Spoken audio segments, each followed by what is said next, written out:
तो जगन्नाथ जी के एक भक्त थे बलराम दास, गाते बहुत अच्छा थे।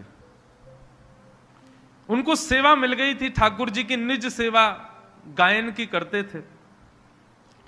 इतना मधुर गाते थे कि जब वो गाते थे जगन्नाथ जी के सामने तो श्री जगन्नाथ जी ऐसे झूमते थे उनके गायन को सुन करके। और सब पंडा पुजारी दर्शनार्थी लोग बलराम दास जी की बलैयां लेते, बोले बलराम तेरी भक्ति देख, तू जब गाता है तो जगन्नाथ जी झूमने लगते हैं। लेकिन बंधुओं, एक दिन ऐसा आया श्री बलराम दास जी का पतन हो गया। और पतन का कारण, मंदिर में आई एक वेश्या, वो नृत्य कर रही थी और बलराम दास जी जो पद गा रहे थे उसी पद पर नृत्य कर रही थी। तो बलराम दास जी की थोड़ी दृष्टि चली गई उस पर, सुंदर थी। तो जो बलराम दास जी का गायन जगन्नाथ जी को रिझाने के लिए होता था, अब वो गायन उसको रिझाने के लिए होने लगा कि ये रीझे। भगवत प्रसाद की सेवा से किसी और को रिझाओगे तो रीझ ही जाएगा, भगवत प्रसाद है। उस वैश्या के प्रति जब आकर्षण बढ़ा, दोनों के चर्चाएं होने लगी, आपस में मिलने लगे। रथ यात्रा का दिन था। श्री महाप्रभु जगन्नाथ जी रथ पर आरूढ़ होने के लिए अपने निज मंदिर से आ रहे थे। बलराम दास को सेवा मिली हुई थी ठाकुर जी के सन्मुख गाने की। लेकिन बंधुओं, ऐसी बातें बहुत जल्दी फैल जाती हैं सब जगह बात फैल गई। बलराम दास का तो उस वैश्या के साथ में कोई भाव है।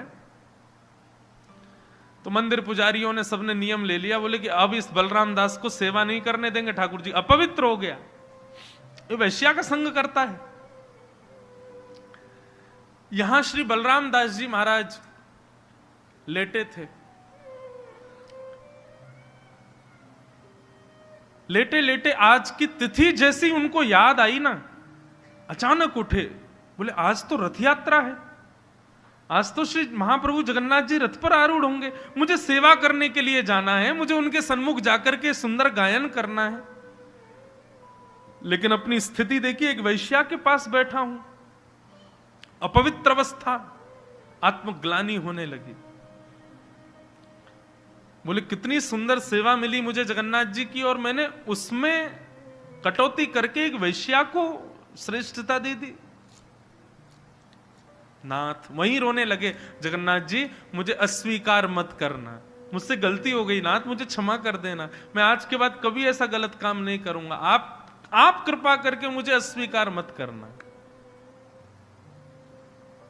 हमारे ब्रज में एक पद गाते हैं ना, राधे ते चरणों की गर धूल जो मिल जाए, उसमें एक पंक्ति कहते हैं, नजरों से गिराना ना चाहे जितनी सजा देना।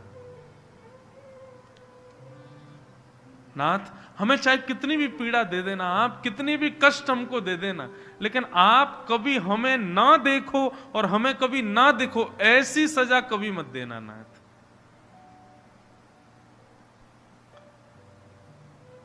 कभी कभी बंधुओं गलती हम सबसे होती है। हमारे ठाकुर जी का स्वभाव इतना अच्छा है कि हमारी गलती से वो ज्यादा नाराज नहीं होते, बस आप क्षमा मांग लिया करो। और क्षमा मांगने मात्र से काम नहीं चलेगा, ये वचन दिया करो, हे प्रभु हम क्षमा मांगते हैं, हमसे गलती होगी, आज के बाद नहीं करेंगे। देखना ठाकुर जी इतने सीधे हैं, बेचारे तुरंत मान जाएंगे, अच्छा ठीक है कोई बात नहीं, लेकिन करना नहीं फिर दोबारा, क्योंकि उसके बाद यदि वो गलती हुई तो फिर नजरों से ही गिरोगे। अच्छा, ठाकुर जी की नजरों से जब कोई व्यक्ति गिरता है तो उसके संग क्या होता है पता है? संसार में बहुत यश मिल जाता है उसको, बहुत प्रतिष्ठा मिल जाती है, इतना धन मिल जाता है कि पैर जमीन पर रख ही नहीं पाता, वो संसार का हो जाता है, पूर्ण रूपेण उसको संसार व्याप्त हो जाता है रोम रोम में।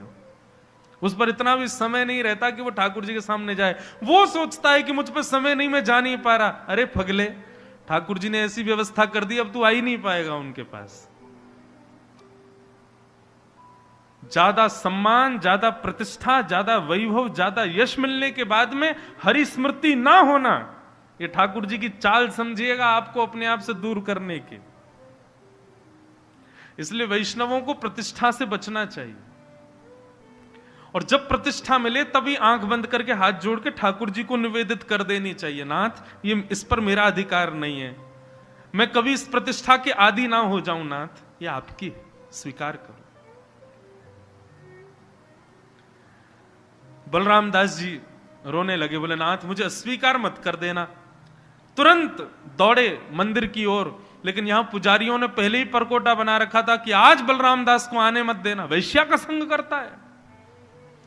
बलराम दास जी जिनके पद गायन के बाद ही रथ यात्रा शुरू होती थी, जैसे ही पहुंचे पुजारियों ने रोक दिया, बोले कहां जा रहे हो? बोले कि मैं पद गाऊंगा तभी तो रथ यात्रा होगी, तभी तो नंदी घोष रथ आगे बढ़ेगा। बोले अब तुम इसके अधिकारी नहीं हो, तुमने गलत काम किया, एक वैश्या का संग किया, जाओ आज से तुम्हारी इस सेवा को हम छीन रहे हैं, कोई और ढूंढेंगे उससे करवाएंगे इस सेवा। बलराम दास बहुत रोए। महाप्रभु जगन्नाथ जगन्नाथ जगन्नाथ जगन्नाथ रक्षमाम, महाबाहो महाबाहो महाबाहो पाही माम, नाथ कृपा करो मुझसे अपराध हो गया। ऊपर बैठने नहीं दिया तो बलराम दास जी बोले मैं सामने से दर्शन करके चला जाऊंगा, तो दर्शन भी नहीं करने दिए। बोले नहीं तुम अधिकारी नहीं हो।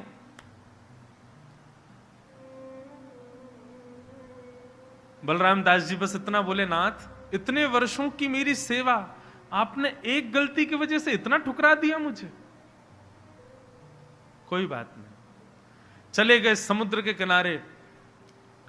समुद्र के किनारे जाकर के उन्होंने एक सुंदर रथ बनाया बालू से, और रथ बना करके पगडंडी बनाई।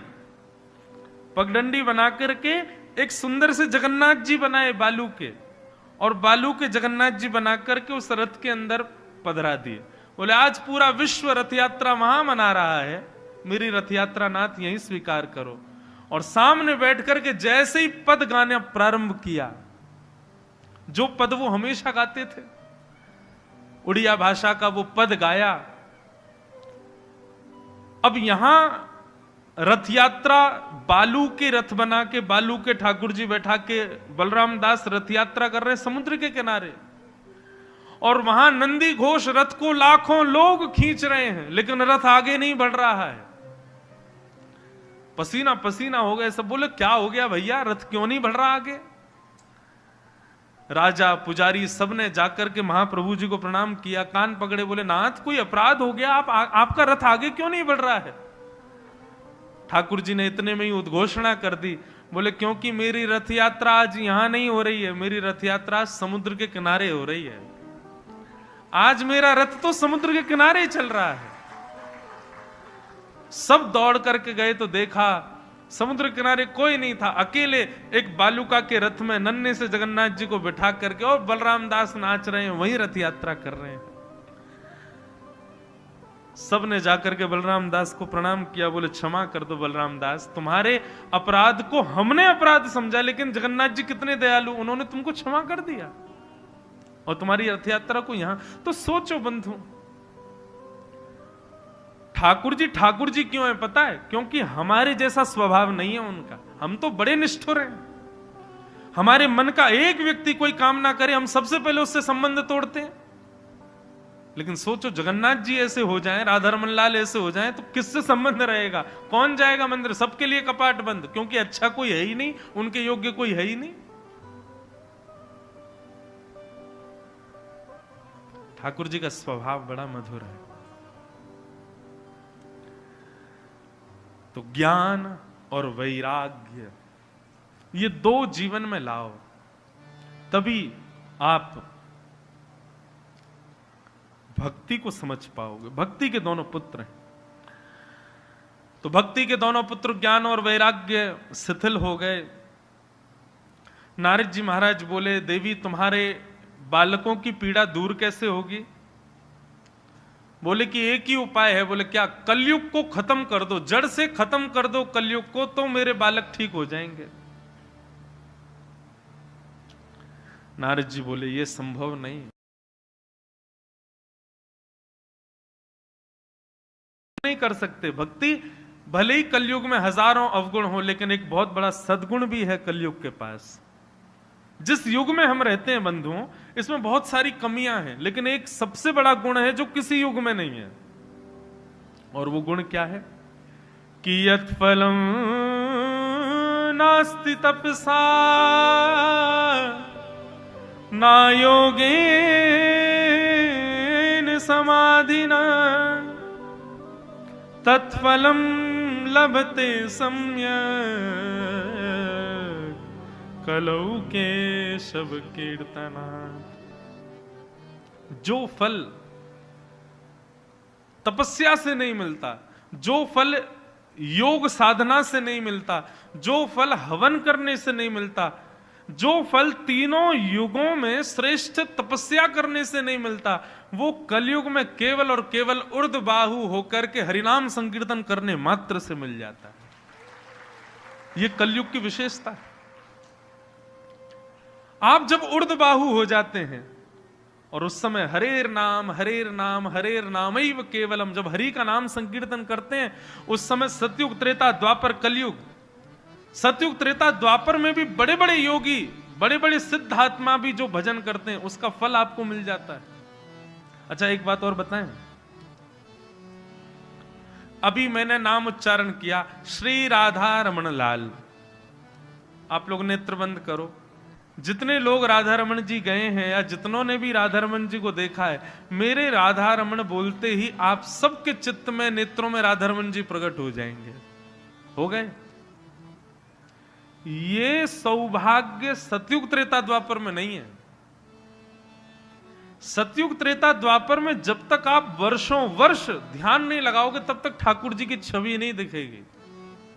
लेकिन इस कलयुग में ठाकुर जी का स्मरण करते ही श्री हित हरिवंश महाप्रभु के लाडले श्री राधा वल्लभ लाल जैसे ही बोला, तुरंत त्रिभंग लली ठाकुर जी, मधुर नेत्र कटाक्ष, मुखमंडल पर पत्रावलियां हैं, सुंदर वंशी धारण किए हैं, तिरछे खड़े हैं, ठाकुर जी बगल में श्री जी विराज रही हैं, माथे पर सहरा पहना है, दुल्हा बनकर के राधा वल्लभ लाल बैठे, तुरंत दिख जाएंगे।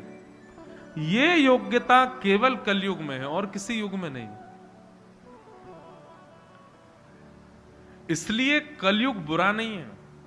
कलयुग में बुराइयां बहुत हैं, लेकिन यदि अच्छाई देखी जाए तो 3 युगों से ज्यादा अच्छाई है। यहां पर भगवत प्राप्ति बड़ी आसानी से हो जाती है, भगवत स्मरण बहुत सहजता से हो जाता है, ठाकुर जी की कृपा का अनुभव बड़ी आसानी से, सरलता से प्राप्त हो जाता है। इस कलिकाल में ज्यादा योग साधन नियम करने की आवश्यकता नहीं है। श्रीमद् वल्लभाचार्य जी तो कहते हैं कि भैया ठाकुर जी का केवल स्मरण करके मानसी ठाकुर जी की सेवा कर लो, उसी से ही ठाकुर जी प्रसन्न हो जाएंगे। कलयुग में प्रत्यक्ष सेवा से ज्यादा मानसी सेवा को श्रेष्ठ माना गया। मानसी सेवा कैसी? नेत्र बंद करके बैठ जाओ और विचार करो, सामने ठाकुर जी बैठे हैं, ठाकुर जी का हम श्रृंगार कर रहे हैं, ठाकुर जी का हम भोग लगा रहे हैं, ठाकुर जी की हम आरती कर रहे हैं। ठाकुर जी ऐसे नहीं है, ठाकुर जी कभी ऐसे भी हो रहे हैं, कभी ऐसे भी हो रहे हैं, ठाकुर जी कभी बैठ भी रहे हैं, चल भी रहे हैं। इस प्रकार मनी मन सब चिंतन करते रहो। ठाकुर जी का ऐसी सेज है, ऐसी सैया है, ठाकुर जी का ऐसा सुंदर पुष्प बंगला है। बनाना कुछ भी नहीं है, लाना कुछ भी, केवल विचार करना है और सब स्वीकार करेंगे ठाकुर जी। ये योग्यता केवल कलयुग में और किसी युग में नहीं।